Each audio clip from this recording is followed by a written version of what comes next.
Good evening, everyone. I'd like to call the City of Menasha Administration Committee meeting to order. Clerk Newman, could we have the roll call, please? Alderman Ted Grotti. Here. Alderman Rapallo. Here. Alderman Nichols. Here. Alderman Eisenach. Here. Alderman Sevnik. Here. Alderman Hammond. Here. Alderman Lewis. Here. Alderman Tom Grotti. Here. All are present. Thank you.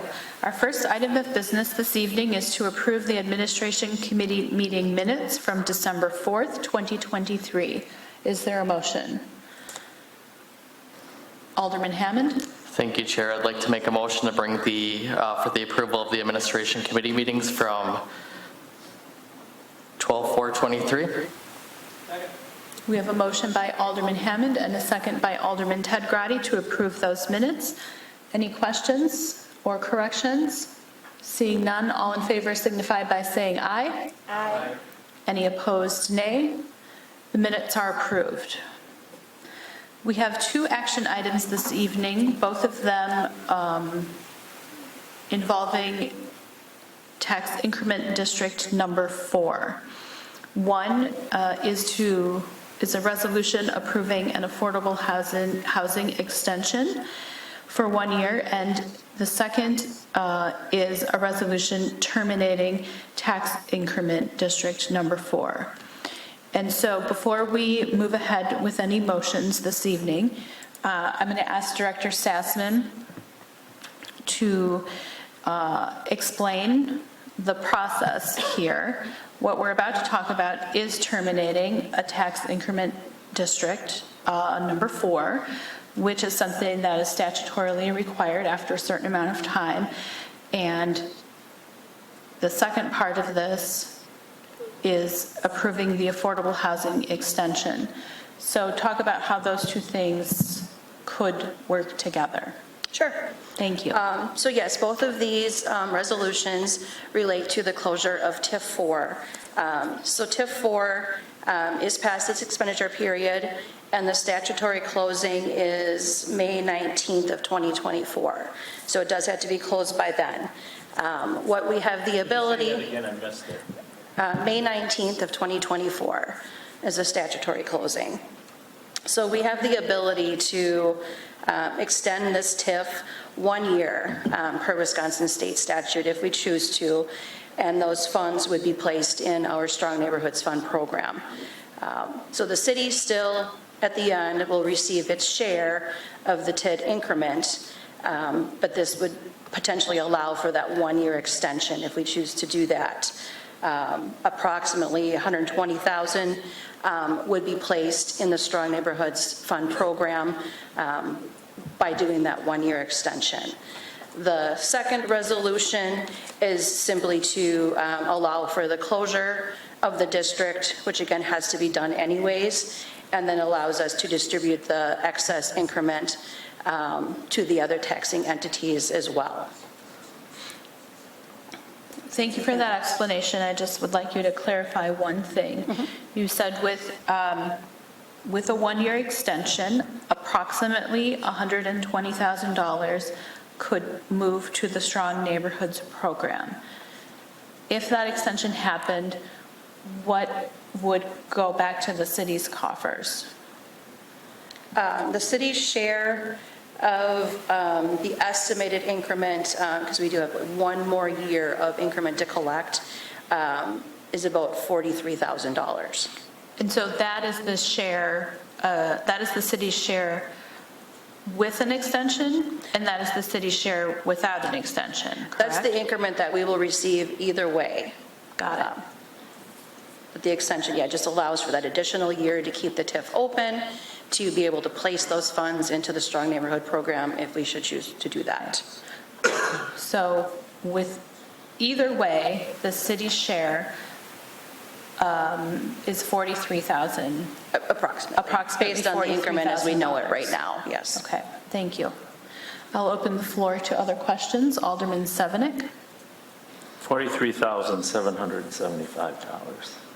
So anyways, here's where I have issues, because the last time we closed ATIP is, I'm guessing it was at 9, and we put money into the Strong Neighborhoods program. We did for TIF 5 and TIF 6. Okay, 5 it was, 5. And I, at that time, asked Sam, and I'm sorry he's not here to defend himself, but there was a road that's in absolute disarray in that district that I thought could use improvements. Now, so where do you decide $122,278 goes into strong neighborhoods and the $73,775 goes into the general fund? Do those numbers, can they fluctuate? No, so if you should choose to do the extension, that increment that the TIF would earn by keeping it open an additional year has to go towards affordable housing. Only affordable housing? Exactly. Okay. And if we extended it, and regardless, as Alderman Nichols asked, it would still be that $43,000 Yeah, well, we amount? wouldn't be extending it. So regardless, the TIF has to be closed by May 19th of 2024. Okay. So we have 1 year increment to collect yet. So the extension would allow that additional 1 year increment to be placed in the Strong Neighborhoods program for that portion of it. So I don't care if it's,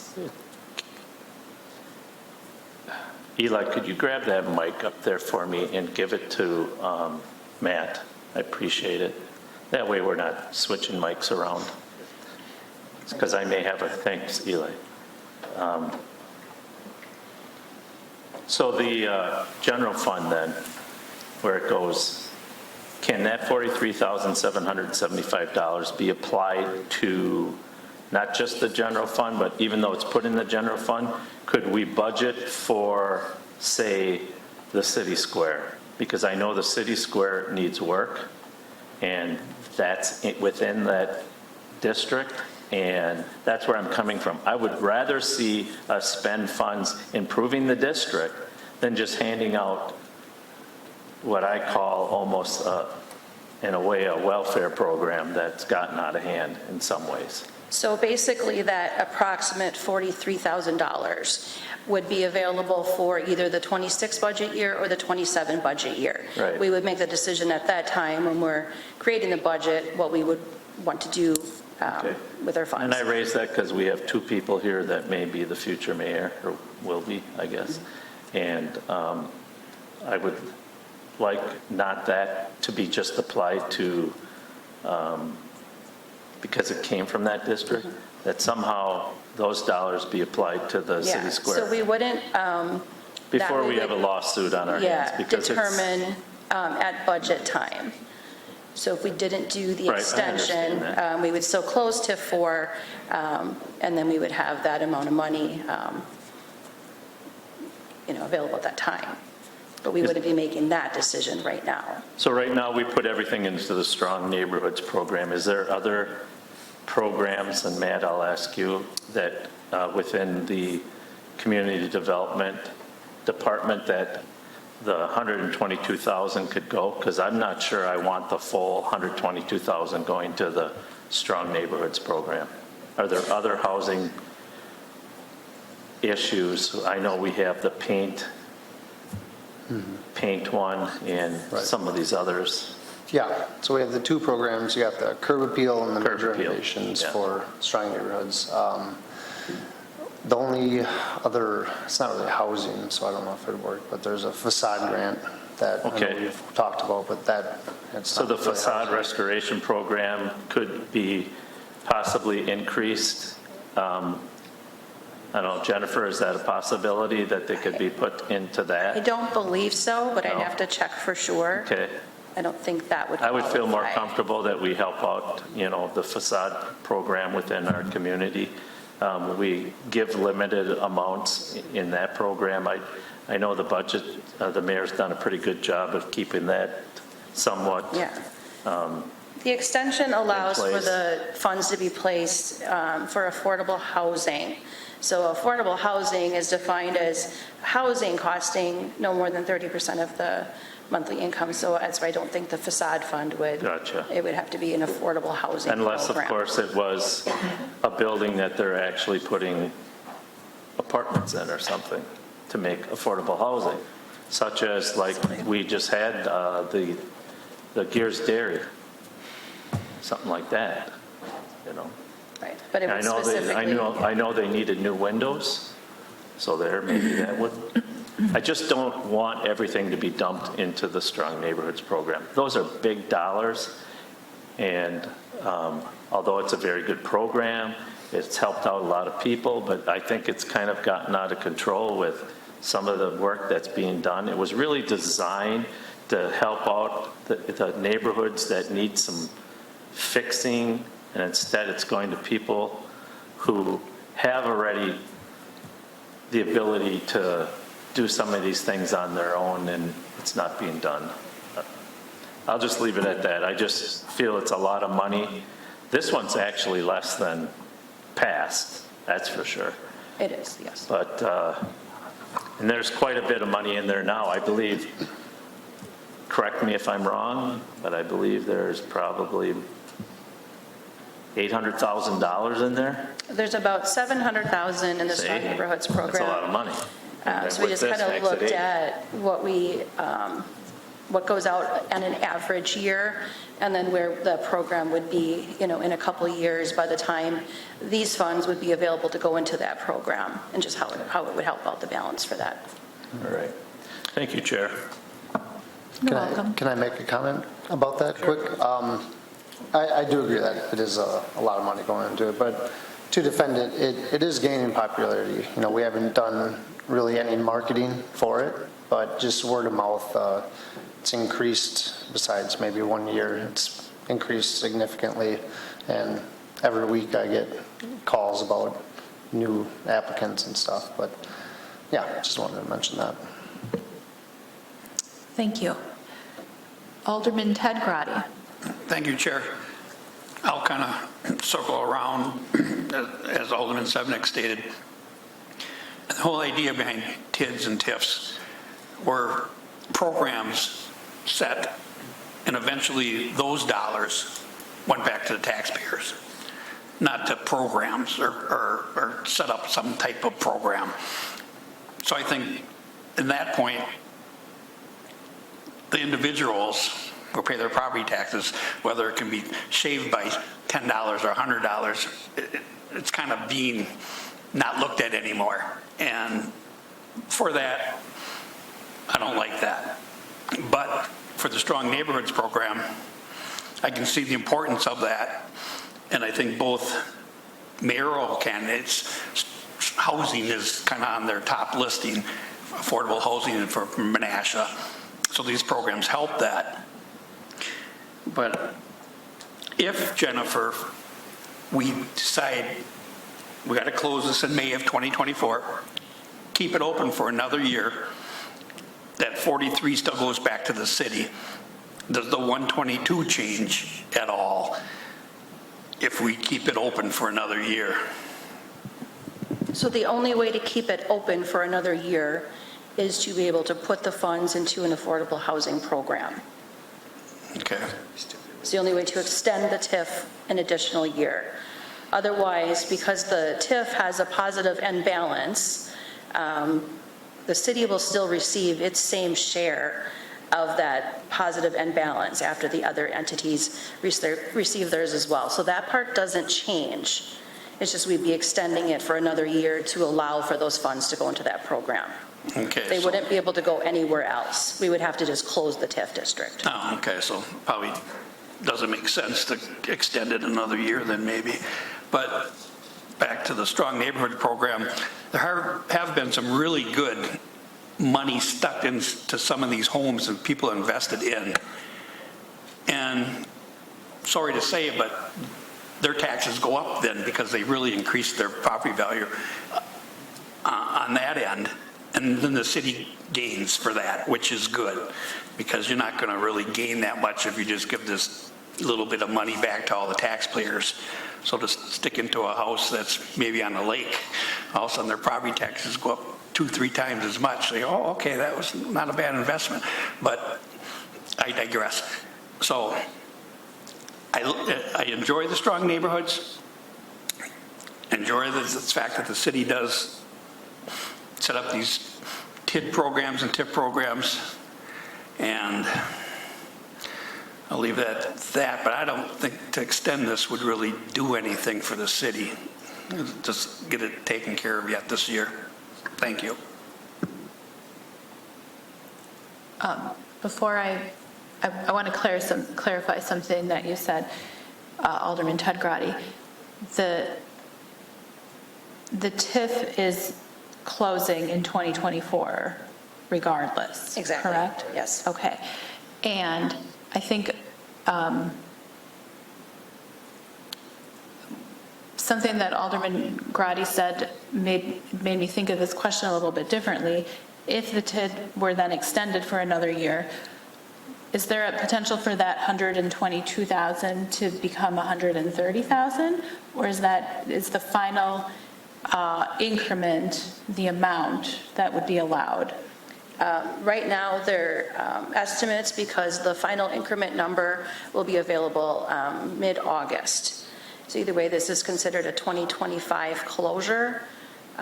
So we would have those final increment numbers this summer. Okay, now you've confused me again because we said the TID had to close in May of 2024. Right. But now you said in the 2025 closure. So we're closing it regardless in 2024, correct? Yep. The extension would be to 2025, and it would only be the estimated 122,000, correct? Yes. Yes. Okay. And I also just wanted to point out, if I could, as far as the Strong Neighborhoods program, we just kind of took a kind of what we're averaging annually. And by the time these funds would be available to be placed into that fund, if we should do that, the fund would potentially be about $350,000. So I just wanted to throw that out there, that just kind of have some projections that we're doing for that fund, where it could be by the time these funds would be available to be placed into the Strong Neighborhoods Fund. Okay, thank you. Alderman Hammond. Thank you, Chair. If I may, I'd like to make a motion. I'd like to make a motion that we accept staff's recommendation that the Administration Committee recommend approval of Resolution R-08-24 to the Common Council, approving an affordable housing extension through tax increment district number 4, placing the last year's increment into the Strong Neighborhoods Menasha housing program to benefit affordable housing and improve housing stock within the city of Menasha, and staff's recommendation that the Administration Committee recommend approval of Resolution R-09-24. Excuse me, Alderman Hammond. One at a time? Sorry, folks. Yep, one at a time. All right, then I stop at the first one. Thank you. We have a motion by Alderman Hammond and a second by Alderman Tom Grady to approve Resolution 824, a resolution approving an affordable housing extension through tax increment District 4. Looks like Alderman Severnick has additional discussion. So my discussion would be for Jennifer or Matt, and that is I know that he made the motion for this particular resolution, but let me ask you this. Does the closure of this require us to put $122,000 into the Strong Neighborhoods program? Could we just put it all into the general fund? No. The city's share, we just have the city share of the ending balance of the TID. Excuse me. Which Go we're ahead, estimating Jennifer. to be about the 43,000. Could you repeat that? So we're estimating the city share of the positive fund balance of TIF 4, when all is said and done, to be about $44,000. Okay. That is the money that would be able to be, would be for the city of Menasha after the other taxing entities. We can't take the full increment and disperse it elsewhere. It would have to go to the a housing program. Something just tells me that's not true.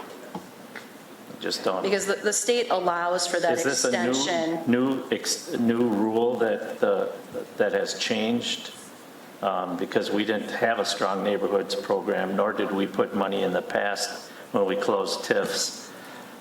into a program, that it went into the general fund, so could you help me Right, the with first that we did this was for TIF 5 and TIF 6. Okay. So state statute allows for the one-year extension, but like I said, the funds have to be placed in an But affordable we housing closed other TIFs program. before those. Right, and I don't know for sure, but I don't know that that state statute allowed for that extension Right. when we closed the earlier TIFs. Right. I think that That's was a what I'm more saying. recent. So was there some new legislation that came forward for housing?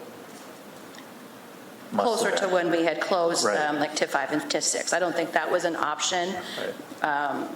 when we closed our earlier TIFs. And then when we closed our earlier TIFs, it went into the general fund. Right. Right. And this money still will go to the general fund. It's just allowing for the extension, the To go one-year in. extension, extending the life of the TID.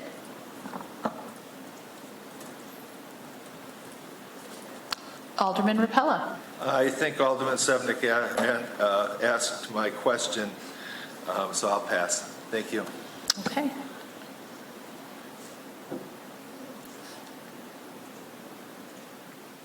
Mayor Merkus. I guess I'm not sure if everyone is understanding correctly. Correctly maybe not be the right term, but we kind of have two choices. We can close the TIF, we get $43,000 a year in new tax base, or we can extend the TIF and get 122, which is the city share plus the school district share plus the county share, and then that all goes into the Strong Neighborhoods Fund. So basically what happens if you don't do the Strong Neighborhoods Fund, more money goes to the school district and the county earlier. So that's kind of where that difference between the 122 and the 44,000 goes. So I didn't know if everyone was clear that that's what was happening or not, but I thought I would offer that clarification as well. Seeing no other lights, we'll take a roll call vote.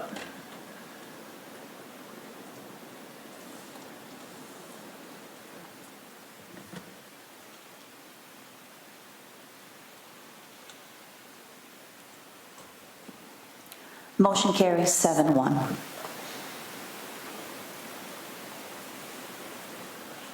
And we have item number 2 is Resolution 924, a resolution terminating tax increment District Number 4 as introduced by Mayor Merkus. Director Sassman, just bring us full circle here, and what is the purpose of this resolution? This resolution basically allows for the closure of the district, and it allows for us to distribute that ending fund balance to the other taxing entities and to notify the Department of Revenue as well as for closure. So that's just a procedure. Alderman Hammond? Thank you, Chair. I would like to make a motion that we take staff's recommendation that the Administration Committee recommend approval of Resolution R-09-24 to the Common Council, approving the termination of tax increment District Number 4, authorizing the City Treasurer to distribute excess increment to overlying taxing districts. And is there a second? We have a motion by Alderman Hammond and a second by Alderman Tom Grady for the approval and recommendation to Common Council of Resolution 924. Any discussion? Seeing no further discussion, we'll take a roll call vote.